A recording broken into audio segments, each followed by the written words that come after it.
बरोबर आहे की खोटं आहे? बरोबर आहे, पण मला असं वाटतं हे नकली भांडण आहे. कोणाच्या लक्षात आलं का हे नकली भांडण का?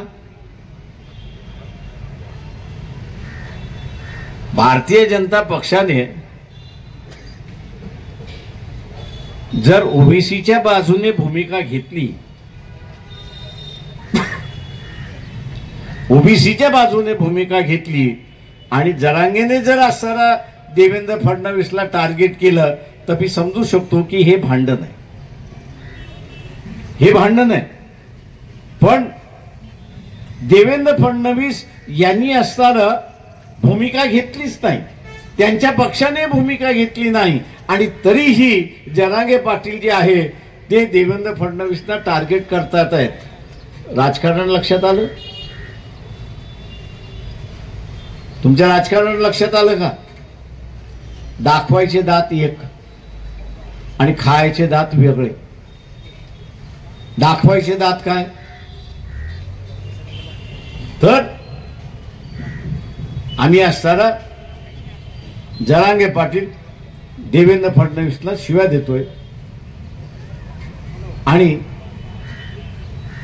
खायचे दात तो काय म्हणतोय की ओबीसीने बीजेपीला मतदान द्यावं. ओबीसीने बीजेपीला मतदान दिलं तर उद्या ओबीसी बीजेपीला विचारू शकतो का की तुम्ही आमच्या बाजूने मतदान दिलं का नाही केलं? हे विचारू शकतो का? तर नाही. का नाही? तर तो सरळ सांगेल मी तर ह्या प्रश्नावरती भूमिका घेतलीच नाही. मी जरांगे पाटलांच्या मागणीला विरोध केलेलाच नाही. जरांगे पाटलाच्या मागणीला आम्ही विरोध केला नाही. तुम्ही आम्हाला मतदान दिलेलं आहे याचा अर्थ की आम्हाला जे पाहिजे ते करायचे आहे आणि आम्हाला जे पाहिजे ते इथला असणारा जरांगे पाटलांना जे पाहिजे तेच आम्हाला करायचं. आणि म्हणून फसून घेऊ नका स्वतःला, स्वतःला फसून घेऊ नका. राजकारण समजा, दाखवायचे दात एक आणि खायचे दात वेगळे. तुम्ही सांगितलं पाहिजे दाखवायचे दात आणि खायचे दात एकच असला पाहिजे तरच मत मागायला ये, नाही तर अजिबात मत मागायला येऊ नको. आणि म्हणून उद्याच्या असणाऱ्या ह्या कालावधीमध्ये आपल्याला शांतता राखायची आहे. जे राजकीय मत आहे ते राजकीय मत राहिलं पाहिजे, ते सामाजिक मत होता कामा नये. गावामधला वितूंचा वाद होणार नाही याची आपण दक्षता घेतली पाहिजे आणि ती दक्षता घेत आपण आरक्षण वाचूया. एवढं हे घटनेशीर आहे आणि दिलेलं आरक्षण योग्य आहे अशी असणारी परिस्थिती आहे. पण त्याच्यातला एक मुद्दा जो आम्हाला माहित होता तो आता डोकं वर काढतोय, तो म्हणजे GR मार्फत म्हणजे आदेशामार्फत देता येतो का? गव्हर्नमेंट GR ज्याला आपण म्हणतो त्या गव्हर्नमेंट GR मार्फत देता येतो का असा असणारा प्रश्न आता उपस्थित केला जातोय. आणि उद्या विधानसभेपर्यंत काही होणार नाही.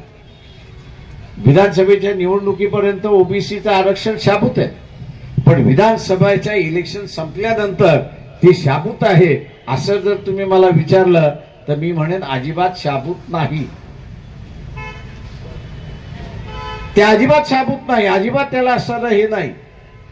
त्याला मी जसं म्हटलं की कोर्टाचा आदेश होता की जनगणना झाल्याशिवाय आरक्षण लागू करू नये, तशाच पद्धतीने जनगणना आम्ही करतोय.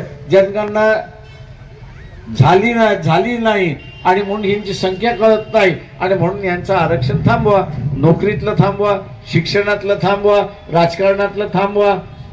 उद्या विधानसभेने हा जर ठराव केला तर आपण काय करणार? काहीच नाही. पण त्याच्या अगोदर इथे ओबीसी प्रचंड मोठ्या प्रमाणात करू शकतो हे असणारं लक्षात घ्या. काय करू शकतो तर त्यांनी मनामध्ये